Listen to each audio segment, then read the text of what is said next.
You live in such a nice house, huh? Just so you know, your room is gone. The person who had moved into my home while I was away was my estranged older brother, who I hadn't seen in a while. This new house, where I live with my husband, was purchased by me. Yet, my brother acts as if he already owns it. It's like a takeover, and when I protested, he smirked maliciously. Don't say such harsh things. Someone like you doesn't deserve this house. My name is Sally. 27-year-old freelance designer. I married Bob, who is 4 years older than me, 2 years ago. We met through work, and after dating for several years, he proposed. Bob works for a major corporation. I'm a home-based designer with irregular hours, and since we're both workaholics, we don't spend much time together but maintain a moderate relationship. Our house, a stylish designer home, was acquired at a great price due to my work connections.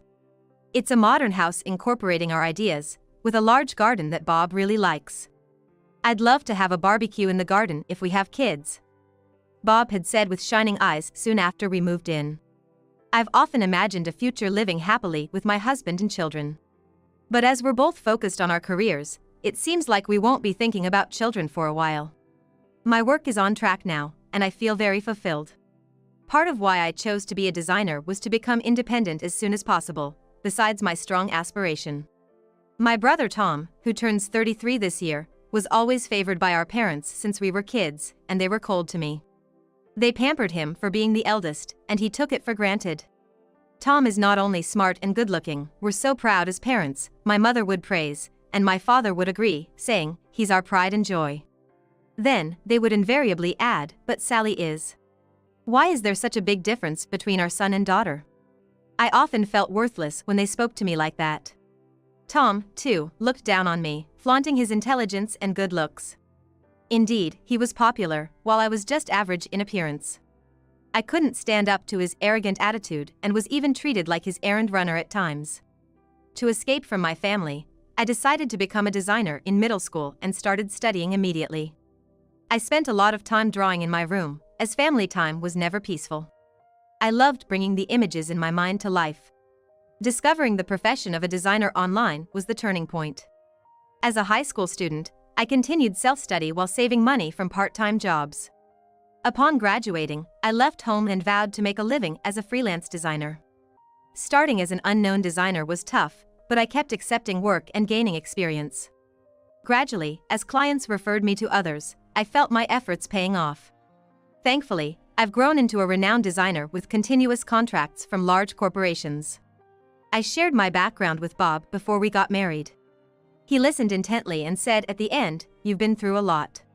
It's amazing how you've worked so hard without giving up." I knew then that I could live and support each other with him forever. However, an incident drastically changed our married life. Bob made a big mistake at work, affecting the whole company. He was transferred from the headquarters to a branch, significantly reducing his income. Damn it! Why do I have to suffer like this? I was at a loss as to what to say to the angry Bob. He was furious but didn't seem remorseful. Pointing it out would only add fuel to the fire. So I gently told him, "Don't worry about the living expenses, I'll handle it." But he didn't take it well. Pushing my hand away, he glared at me and yelled, "What? You think you're better than me because you earn more now? Stop belittling me." He stormed off to his room. I had never thought of that, but I was shocked by his sudden change. I realized I had hurt his pride.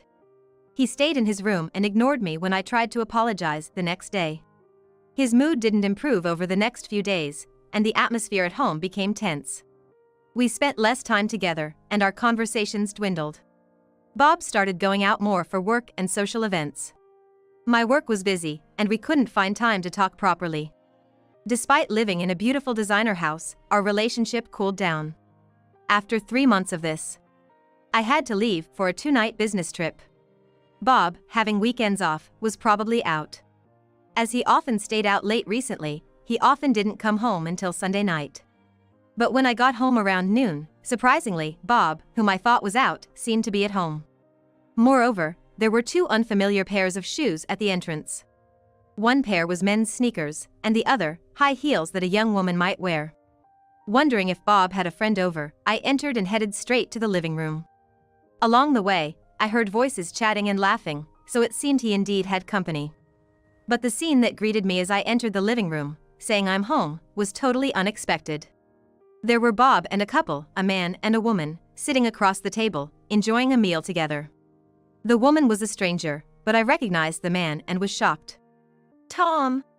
What are you doing here? The man at my house turned out to be my long-estranged brother, Tom. Ever since I left our family home, I had avoided any direct contact with my family.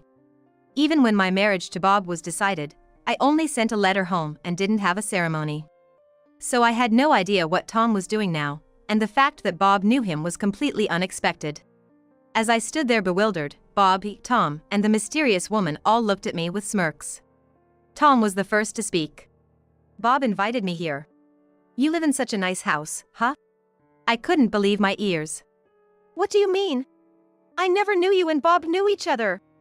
As I stood confused, Bob began to explain with a sigh. I met Tom through work. He's an executive at a client's company. And this woman here is Michelle, Tom's fiancée, the daughter of the president of that company. After explaining his connection to Tom, Bob introduced the woman sitting next to Tom. Michelle looked about my age, but wore flashy makeup and had the same condescending smile. Then Bob continued, actually, Tom and Michelle are looking for a house to live in together. I wanted them to see our designer house, so I invited them over. About a week ago, Bob had met Tom at a client's company and discussed this. They took the opportunity of my absence to visit our designer house. What started as a mere visit turned into Michelle insisting, Tom, this house is so lovely. I want to live here, as they toured the interior. Apparently, Michelle, being a pampered daughter of a wealthy family, always got what she wanted using her parents' money. Tom, taking up her suggestion, approached Bob about handing over our home to them. I was dumbfounded by this explanation and exclaimed, That's outrageous! You can't just decide this without me. This house is... You should be happy that Michelle likes the house so much. Besides, my future career depends on this negotiation. Interrupting my words, Bob rolled his eyes as if he was beside himself. It turned out Tom had arranged to poach Bob for his company as a condition for handing over our designer house. I confronted Bob. Didn't you love this house too? How could you agree to their terms? Of course I did. If a better offer is waiting, I can give up this house. You always did whatever Tom said, right? So you won't object. Bob replied with an air of inevitability, then snorted. Moreover, Tom and his entourage had already brought in their bare necessities and had been staying here since yesterday. It was outrageous how far things had progressed without my knowledge. Even if he's my brother, I won't allow such an act of taking over our house. Leave right now. Don't say such harsh things. I got Bob's permission. Besides, Sally, who are you to talk to me like that? You never stood up to me before, so just follow my lead this time too. Tom's domineering attitude hadn't changed at all. He continued, Michelle is using your room upstairs, so you don't have one anymore. This nice house is too good for someone like you, so I'll take it. Bob joined in with his laughter. You can sleep in the garden. After his heartless remark, Michelle also began to laugh mockingly at me. Controlling my anger, I finally asked Bob the question that had been bothering me. How long have you known Tom? Did you know all along that I'm his sister? Despite Bob starting to negotiate giving away our house to Tom, I believed he must have had some attachment to it. We had even talked about having children when we first moved in. I didn't want to believe he was easily swayed by Tom's words. But Bob, shrugging his shoulders in disdain, dropped a bombshell. I've known Tom since before I married you. From his casual tone, I realized the truth. Bob married me just to get in good with my brother Tom. He was secretly plotting to improve his position using his high corporate position. Realizing that he only used me, I felt like my world was crashing down. When I heard about your past before our marriage, I could barely keep from laughing. It's only natural you'd be compared to the outstanding Tom. Bob said, cruelly affirming the treatment I'd received from my parents and brother. His previously caring demeanor was all a lie. Watching Bob, now freely expressing whatever he wanted under Tom's influence, I knew I couldn't continue this marriage. Okay, I get it. I won't interfere with you guys anymore, do as you please. I said calmly and quickly headed to my office, disgusted with all three of them. Their cheers and laughter followed me from behind. I opened my laptop, trying to focus on the work project from a recent contract to calm myself. Soon, I heard commotion outside my room. Thinking Bob and Tom were up to something, I went to confront them, but the door wouldn't open. It seemed blocked from the outside.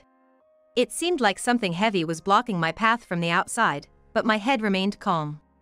I sighed deeply, realizing the extent of their harassment. They probably expected me to beg to be let out for the bathroom. But I remained calm and pulled out a small key from my desk drawer. My ground floor office had a back door for emergencies. Since I was the only one with the key, I could leave even if the main door was blocked. I collected my laptop and some essentials and slipped out unnoticed. I walked to a nearby supermarket, then took a taxi to a nearby hotel. Finding a vacancy, I decided to make the hotel my base for a few days and began preparing for my next steps. Tom and his group were clueless about the irreversible situation they were creating in my house. Unforgiving of their actions, I was determined and made a crucial phone call.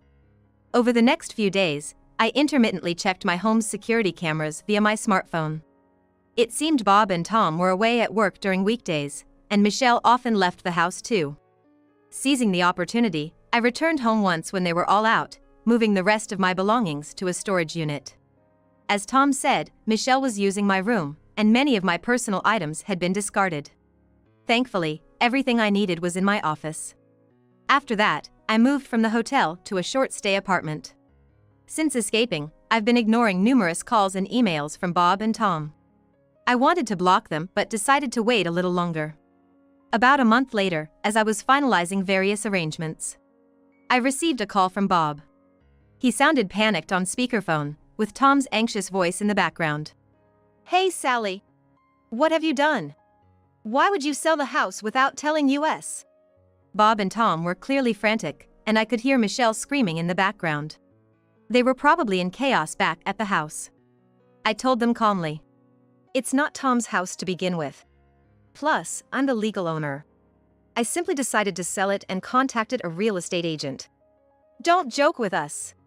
We knew you were the owner, that's why we kept calling you, but you ignored everything. Tom's desperate yell came through. Apparently, when I agreed to hand over the house to Bob, he mistakenly thought that the house became his own, but they must have realized the house was still in my name after I left. It was a house I proudly designed and built myself. Sad as it was to let it go, my resolve didn't waver. I'd arranged for its sale right after leaving, and the valuation was scheduled for today. Change your mind now. Instead of selling it, Tom and Michelle can live there. Tom pleaded desperately. But I firmly replied, that's impossible. Why not? Haven't you guys checked the mailbox for any mail? I asked, sensing confusion on the other end of the phone. During the time I lived with Bob, checking the mail was my task since I worked from home. Bob wasn't in the habit of looking at the mailbox, and neither Tom nor Michelle probably cared about it. I hadn't been back for a while, so I imagined the mailbox must be full. What's this about? Suddenly, Michelle's angry voice cut through. From her reaction, I gathered she had gone to check the mailbox. There should have been an envelope in the mailbox addressed to Tom and Bob. I heard them both gasp as they saw what was inside the envelope. I had hired a private investigator to look into Bob's affairs when I left the house. Bob always said he was going out for work or drinks on his days off, but it was too frequent, raising my suspicions. The investigation revealed his infidelity. They also found that Tom was secretly involved with a woman other than Michelle. The envelope I sent to the house contained photos of both Bob and Tom cozying up with young women, entering hotels. I had seen them before sending them. Michelle must be furious seeing those photos. I can't believe you cheated on me with another woman. I'll tell my dad and get you fired. Wait, Michelle, this is... Tom stammered, probably pale-faced. However, I calmly asked Michelle, who was blaming Tom as if she were the victim. Did you also find something addressed to you? She stuttered, huh? Along with the photos, there should be a list of missing items from the house. You recognize the items on that list, don't you? I continued as Tom and Bob started murmuring, what's that? They had found that Michelle was stealing valuable items from the house. Many of my belongings, which I thought Michelle had discarded, had actually ended up with her. Many had already been sold. Michelle, your actions amount to grand theft. I'll be reporting this to the police, just so you're prepared, I informed her. Wait! I only borrowed them. The amount of stuff listed isn't just borrowed level, you know? I countered, and she fell silent. Soon followed by sobbing. Please, don't report this. What would my dad say? Ignoring her pleas, I turned to Bob, who had been silent. Bob, are you listening? I don't intend to live with you anymore. We'll discuss the divorce formally later. I've already sent a lawsuit to the woman involved too, I said, but Bob didn't respond, probably in shock. I sighed and finally addressed Tom, ready to confront him. Tom, I couldn't stand up to you as a child, but I can't forgive you for what you've done this time. I won't be controlled by you anymore. Don't ever contact me again. After I said this, Tom, apparently enraged, cried out, "Are you even family?" I couldn't hold back my anger anymore. Don't joke. Don't rely on the word family just now. You never treated me as family. Despite my rebuttal, Tom continued to rant. Unable to bear it any longer, I ended the call unilaterally. Later, I met Bob to discuss our divorce. We chose a cafe we used to frequent during our relationship. Seeing Bob there didn't bring back any happy memories, and I quickly presented him with the divorce papers. It was already signed by me, needing only his signature. However, he never consents to the divorce. Think it over, will you? I lost the chance to get a position at Tom's company because of this mess, and I'm struggling at my current job. If we divorce now, my situation will worsen. I was appalled at his self-preservation. I decided to confront him with a fact. I heard you lied to your affair partner about being single. What? How did you know that? I heard it from her. She was shocked to learn you were married. Since she was also deceived, I've withdrawn the lawsuit against her. I took a sip of my coffee and continued while Bob bit his lip in frustration. Moreover, she's pregnant, Bob. You knew, right? She's upset because you suddenly cut off contact. When I mentioned this, Bob slammed the table. That kid isn't mine. I won't acknowledge it. The other customers turned to look at us. The pregnancy and paternity were between Bob and his affair partner, and I was determined to divorce him. So, I steered the conversation back to our divorce. If you don't agree to divorce now, we'll have to take it to court. At the mention of a lawsuit, Bob's face went pale. Wait, if it goes to court, I'll be fired for sure. When he pleaded, I urged him to sign the divorce papers right there. Reluctantly, Bob finally consented to the divorce. I received a small alimony later. After the divorce, I had another chance to talk to Bob's affair partner. She was certain Bob was the father of her unborn child, as she had no other partners. They were still out of touch, and she was planning to raise the child as a single mother and demand child support from Bob. As for Bob, his whereabouts after the divorce remained unknown. He might have lost his job, but I had no interest in finding out. Tom, whose engagement was broken off because of the incident, lost his position at his company and was demoted. I received a call from my parents once about Tom, but I told them I would have no further dealings with him and would not return home. I will live my life without relying on a family that never cared for me. I felt relieved after saying this. It seemed better to have no ties with my family. Michelle, Tom's former fiancée, was not reported for theft due to her father's intervention.